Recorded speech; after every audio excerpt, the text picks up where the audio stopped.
Pasta isang napaka-versatile, madaling gawin at nakakaaliw na pagkain na gustong-gusto ng lahat. Maraming pasta meals ang sobrang nagpapataas at nagpapanatili ng mataas na blood sugar. Pero paano kung sabihin ko sa iyo na hindi kailangan ganun lagi?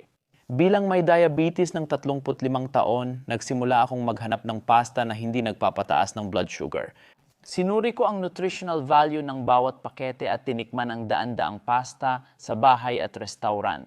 Malaking pagbabago para sa akin ang pananaliksik na ito. Kaya naman sa video na ito gusto kong bigyan ng rating ang 10 iba't ibang klase ng pasta base sa kanilang lasa at kung paano nila naaapektuhan ang aking blood sugar.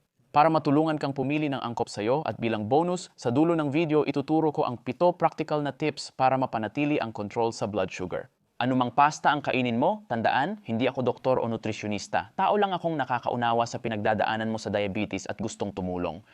Simulan natin sa pinakasikat na pasta. Sigurado akong may Barilla spaghetti ka sa cabinet. Klasikong Italian pasta ito na gawa sa semolina na harina ng trigo at tubig. Hindi naman pinakamasamang harina ang semolina ngayon. Mas mainam ito kaysa all-purpose na puting harina sa paggawa ng tinapay. Ang maliit na serving ng Barilla pasta ay may 40 carbs, 7G protina at mas mababa sa 2G fiber. Dahil mataas sa starch ang pagkain na ito, mabilis itong nagiging glucose kaya hamon ito sa may diabetes. Sinubukan ko ito sa maliit na serving ng Barilla spaghetti na may tomato sauce. Kahit na uminom ako ng insulin kasabay nito, tumaas pa rin ang blood sugar ko hanggang mga 200 mg per deciliter. Kaya bibigyan ko ng 9-10 ang pasta na ito sa lasa, pero 2-10 lang pagdating sa negatibong epekto sa blood sugar ko. May 11 puntos para sa Barilla spaghetti. Gusto ko lang linawin ang isang bagay.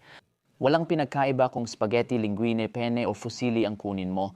Ang hugis ng pasta ay walang epekto sa blood sugar. Mas mahalaga ang sangkap at nutritional na halaga. Tingnan naman natin ang egg linguine sunod. Kakaiba ito sa klasikong pasta dahil naglalagay ng 3 itlog sa masa bawat pakete, kaya mas malinamnam ang lasa ng pasta.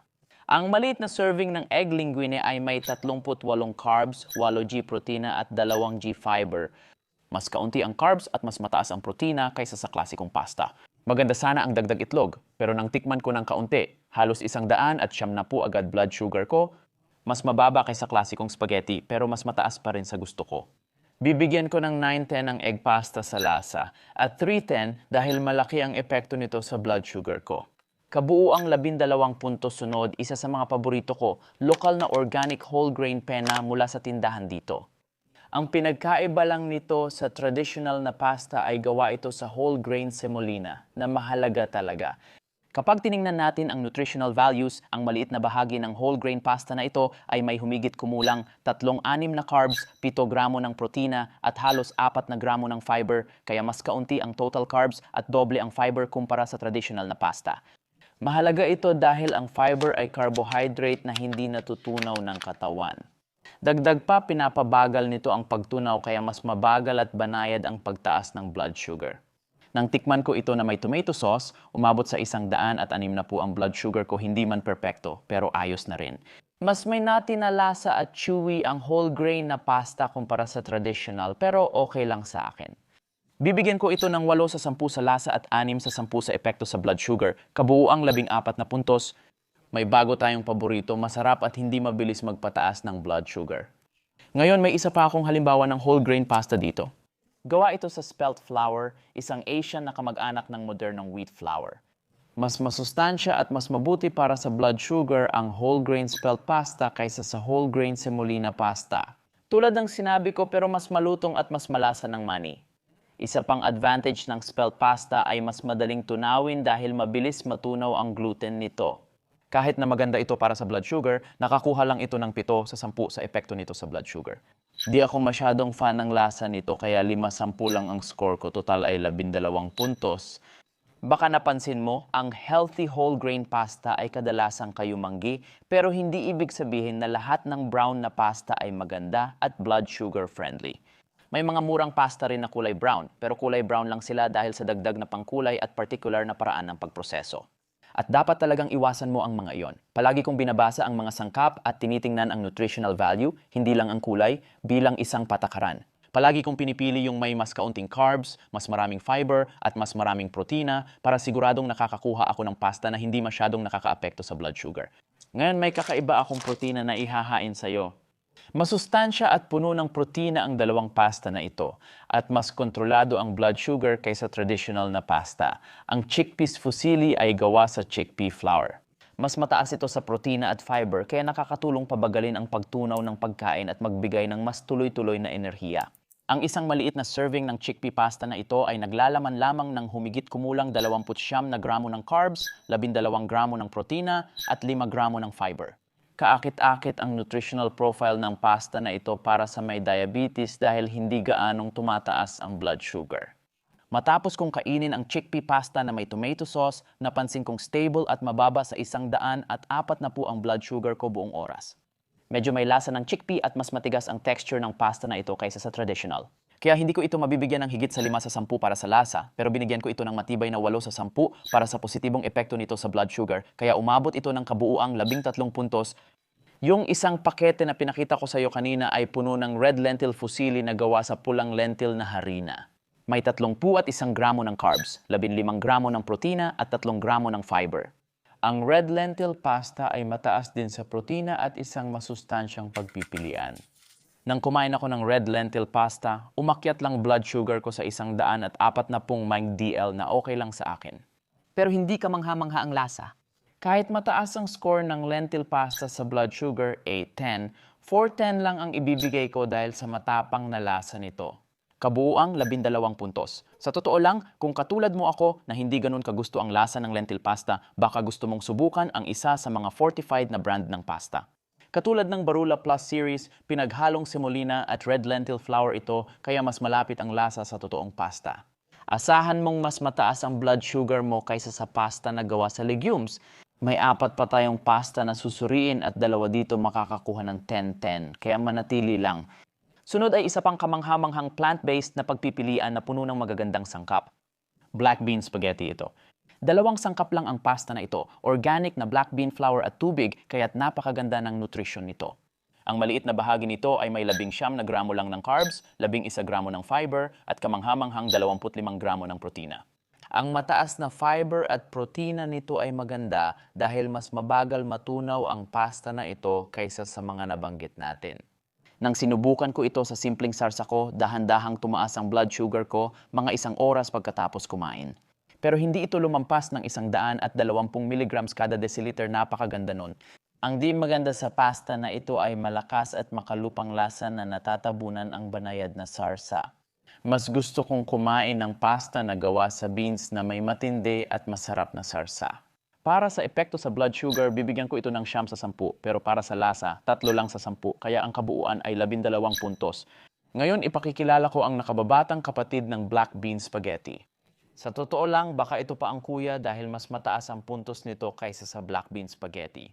Tinutukoy ko ang edamame bean spaghetti na gawa sa organic soybean, harina at tubig.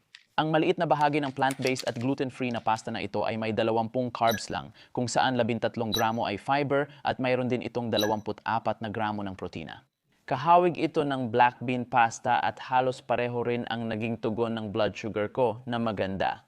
Pero ito ang pinakamaganda. Ang edamame pasta ay may banayad na lasa ng berdeng gulay at mas makinis na texture kaysa ibang legume pasta. Nagulat ako sa ganda ng timpla nito sa sauce na hindi natatabunan ng lasa. At dahil dyan, binibigyan ko ang edamame pasta ng matibay na 6 sa 10 para sa lasa at napakagandang 9 sa 10 para sa blood sugar. May 15 puntos itong epekto, pinakamataas sa ngayon. Sunod, pag-usapan natin ang isang espesyal na bagay. Tinabi ko ito sa huli ng video dahil kakaiba siya sa ibang pasta sa listahan at halos walang epekto sa blood sugar. Ipinapakilala ko ang shirataki na tinatawag ding konjac noodles. Hindi man tunay na pasta, bagay pa rin silang isama sa listahan kung gusto mo ng sobrang low-carb na option. Ang mga jelly-like translucent noodles na ito ay gawa sa konjac plant na halos tubig at natutunaw na fiber lang. Maliit na bahagi ng noodles na ito ay may 2 carbs lang, halos lahat ay fiber at halos walang protina o taba. Kaya halos 0 calories at 0 carbs na ito kung tutuusin. Nung sinubukan ko ang shirataki, namangha ako. Kumain ako ng malaking mangkok pero hindi tumaas blood sugar ko. Ano kaya ang dahilan? Iba talaga ang texture ng konjac noodles sa traditional na pasta. Medyo madulas ang pakiramdam nila at halos walang lasa. Hindi man sila bagay sa traditional na pasta pero gusto ko ang lasa nila lalo na sa pagkaing Asyano. Kaya binibigyan ko ng 6 sa 10 ang shirataki noodles para sa lasa at 10 sa 10 para sa wala nitong epekto sa blood sugar. 17 puntos na kabuuan, may bagong nangunguna ulit. Sigurado akong iniisip ng iba sa inyo, Tom, tama na yung kalokohan sa chickpeas at shirataki. Gusto ko yung totoong pasta. Ikukwento ko sa inyo ang pinakamasarap na pasta na natikman ko. Ginagawa ang artisanal na spaghetti sa maliliit na batch gamit traditional at mabagal na paraan. Mas marami silang nutrients, mas malasa, mas magaspang ang texture kaya mas kumakapit ang sauce at sobrang sarap. Ibang klase talaga ang pasta na ito. Downside lang, kadalasan itong artisanal pasta ay mabibili lang sa specialized na tindahan at medyo mahal. Mga triple ang presyo nila kumpara sa Barilla Spaghetti. Ginamit ko ang Mancini Classic line sa aking pagsubok kahit may whole meal din sila na mas bagay siguro sa blood sugar ko. Gusto ko ng totoong bagay. Pero ang maliit na serving ng Mancini Spaghetti ay may 42 carbs, pinakamataas sa lahat ng pastang nabanggit natin. Nag-insulin na ako pero umabot pa rin sa mahigit 220 ang blood sugar ko matapos kumain ng kaunting tomato sauce. Ito ang may pinakamataas na blood sugar sa lahat ng pasta na nasubukan ko.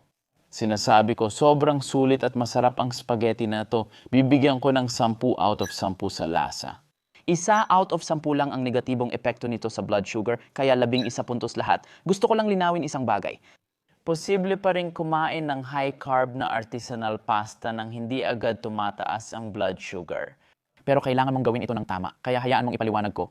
Ang malinaw na problema sa traditional na pasta ay mataas ito sa starch at carbohydrates na nagiging sanhi ng mabilis na pagtaas ng ating blood sugar at nananatiling mataas sa mas mahabang panahon. Narito ang ilang paraan para maiwasan ito. Una, magsimula sa paghahanda. Ang pinakamagandang paraan ng pagluluto ng pasta ay al dente, na literal na ibig sabihin ay firm at chewy sa ngipin al dente. Mas mababa ang glycemic index ng pasta at sa aking karanasan, mas mabagal at kaunti ang pagtaas ng blood sugar ko kaysa sa sobrang lutong malambot na pasta. Pangalawa, para mapababa ang glycemic index, banlawan ang nilutong pasta ng malamig na tubig at palamigin. Kapag ginagawa ko yon, nababago ang ilang starch at nagiging resistant starch ito na parang fiber. At hindi rin ito masyadong pinapataas ang aking blood sugar. Kahit hindi ako gaanong mahilig sa malamig na pasta salad, napagtanto ko na mas mainam ito para sa blood sugar kumpara sa mainit na pasta. Narito pa ang isa pang practical na tip para sa iyo. Numero 3 sa Italia, traditional na kinakain ang pasta bilang unang putahe. Primi piatti. Sa traditional na Italian na restaurant, maliit lang ang serving, mga 2 ounces ng tuyong pasta o 4 na ounces ng nilutong pasta. Sa kasamaang palad, sa labas ng Italia, karaniwan nang makakuha ng isang malaking mangkok ng pasta na 2 beses o kahit 3 beses na mas malaki kaysa sa traditional na bahagi. Ang ibig kong sabihin ay hindi mo kailangang iwasan ng tuluyan ang pasta kung may diabetes ka. Pero subukan mong bantayan ang laki ng iyong kinakain dahil napakahalaga nito. Malaki ang epekto nito. Makakatulong ito para mapanatili mong kontrolado ang iyong blood sugar. Isa pa, ika-4 na gawain ng mga Italiano ay ang pagkain muna ng antipasti bago ang unang putahe. Isang pampagana. Ang pampagana ay nagbibigay sa iyo ng magandang pagkakataon na makakuha ng maraming fiber at protina bago ka pa man kumain ng kahit anong carbohydrates. Kapag sinabi kong pampagana, hindi ko ibig sabihin ang puting tinapay. Madalas nila yang ilagay sa mesa sa restaurant. Huwag mo hawakan yang kalokohan na yan. Tinutukoy ko ay berdeng leafy salad, carpaccio o anumang gulay, lean na karne o pampagana mula sa seafood. Karaniwan, ito ay magandang source ng fiber at protina na tumutulong gawing mas stable ang blood sugar kahit pagkatapos kumain ng pasta. Pumunta tayo sa tip number 5. Napansin ko na ang pagpili ng tamang sarsa para sa pasta ay kasing halaga ng pagpili ng tamang pasta. Makikita mo rito ang epekto sa aking blood sugar matapos kumain ng kaunting pasta na may tomato-based marinara sauce. Bahagya itong tumaas pero bumaba rin ito makalipas ang ilang oras. Sa kabilang banda, nang kumain ako ng parehong dami ng pasta na may Alfredo sauce na maraming heavy cream at mantikilya, mas matagal na natiling mataas ang blood sugar ko. Sa karanasan ko, ang mga mas diabetes-friendly na sarsa ay marinara, pesto, sugo, pomodoro o al-arabiata na kadalasang mas mababa sa carbs at saturated fats. Sa kabilang banda, ang mga sarsa tulad ng Alfredo Quattro, Formaggi at Carbonara ay hindi maganda para sa aking blood sugar. Iniiwasan ko rin ang mga sarsa na may dagdag asukal dahil ito ang pinakamasama. Heto pa ang tip bilang 6. Tingnan mo, ang pinakasimple at epektibong paraan para maiwasan ang pagtaas ng blood sugar matapos kumain ng pasta ay ang maglakad-lakad at gumalaw. Kapag ginawa mo yon, sisimulang kumuha ng glucose ang kalamnan mo mula sa dugo, kaya hindi gaanong tataas ang blood sugar mo. Maaring lalo pang bumaba ito kapag matagal kang naglalakad. May isa pang tradisyon ng mga Italyano tuwing kumakain ng pasta na dapat nating talakayin. Bago tayo magpatuloy, may isa pa akong tip. Numero 7. Baka interesado ka lang dito kung nag-i-inject ka ng insulin tulad ko, pero babanggitin ko pa rin. Habang nagtetest ako, nalaman kong iba-iba ang dose ng insulin depende sa klase ng pasta meal at madalas ini-inject ito sa magkaibang oras. Sa pasta meal na mataas ang carbs, kailangan ko ng mas maraming insulin at ini-inject ko ito 15 minuto bago kumain. Kapag mas marami akong fiber at protina sa plato, mas mabagal tumaas ang blood sugar ko. Sa mga pasta na mas blood sugar friendly, pwede akong mag-inject ng insulin at kumain agad. Ngayon, kapag kumakain ako ng pasta na may creamy sauce or maraming keso, baka kailangan ko hindi lang dagdagan ang insulin, kundi hatiin din ang dose ko. Uminom ng kalahati bago kumain at kalahati 1 oras o higit pa pagkatapos kumain. Kita mo, ginagawa ko lahat ito para maitugma ang dose at timing ng epekto ng insulin sa timing at dami ng pagtaas ng glucose na dulot ng pagkain. Hindi ito palaging pareho, pero ganito ginagawa ng mga Italyano matapos kumain ng pasta. Kumukuha sila ng tinapay para sipsipin ang natirang sarsa sa plato para walang matira. Masarap itong paraan tapusin ang pagkain pero dapat pag-ingatan ang tinapay dahil pwede nitong biglang pataasin ang asukal sa dugo. Mabuti na lang may alternatibo na di nagpapataas ng asukal sa dugo. Kung gusto mong malaman ang mga ito at ang pinakamainam na tinapay para sa diabetes, i-click at panoorin ang video na ito. Magkikita tayo doon, ciao.